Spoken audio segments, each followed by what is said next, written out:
Generations. The Villages was built for one, creating a town where nearly everyone is over 55 and almost no one replaces them. Now, with its median age quietly rising past 73, even lifelong residents are noticing familiar faces disappearing and fewer newcomers ready to step in.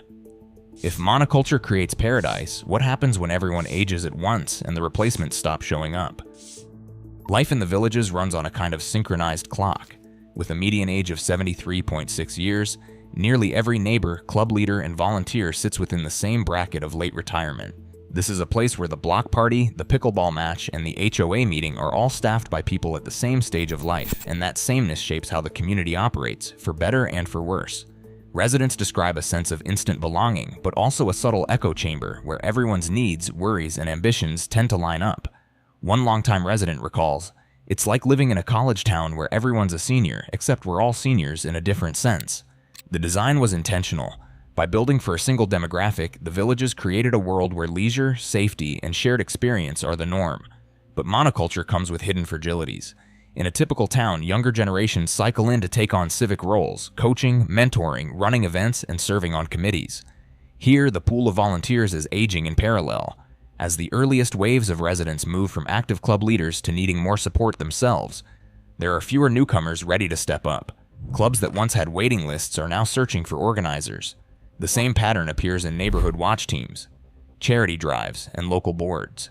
The retirement echo chamber that once made things simple now leaves gaps as everyone moves through the same transitions at the same time.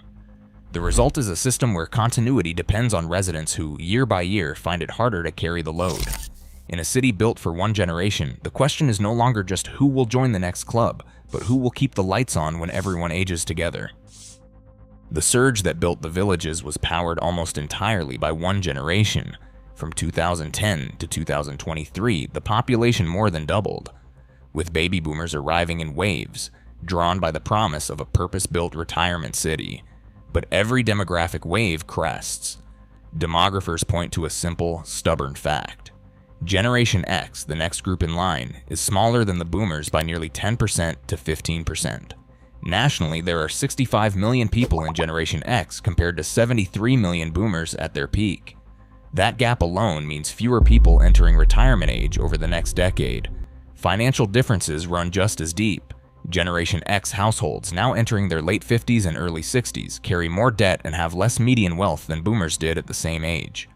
Federal Reserve surveys show higher balances on mortgages, student loans, and credit cards. Many in Generation X are still paying for children's college or helping aging parents, while home prices and healthcare costs have climbed sharply. The next big cohort, Millennials, remains decades away from retirement and is even less likely to follow the same path, often preferring urban or mixed-age communities. For the Villages, this is not just a question of who moves in next. It is a structural hinge. If the pool of ready qualified buyers shrinks, the entire ecosystem, from home sales to service funding, feels the strain. Demographers describe it as a demographic bottleneck. A place built for one of the largest, wealthiest generations in history now faces a future where the line behind them is thinner and more financially stretched. The question for the Villages is whether the next generation can or will replace the last at the same scale. Every morning before sunrise, a line of cars snakes into the Villages from the surrounding towns, Wildwood, Leesburg, Ocala. These are the teachers, nurses, landscapers, and restaurant staff who keep the community running. The median home here is now valued at about $399,920, a figure that puts ownership far beyond reach for most of the people clocking in for shifts. For a local teacher or nurse earning $40,000 to $60,000 a year, even renting inside the Villages is out of the question. Rents in the worker towns nearby often top $1,500 a month, swallowing a third or more of take-home pay. A teacher describes her daily routine, a 45-minute drive each way, passing gated neighborhoods she cannot afford to enter except for work.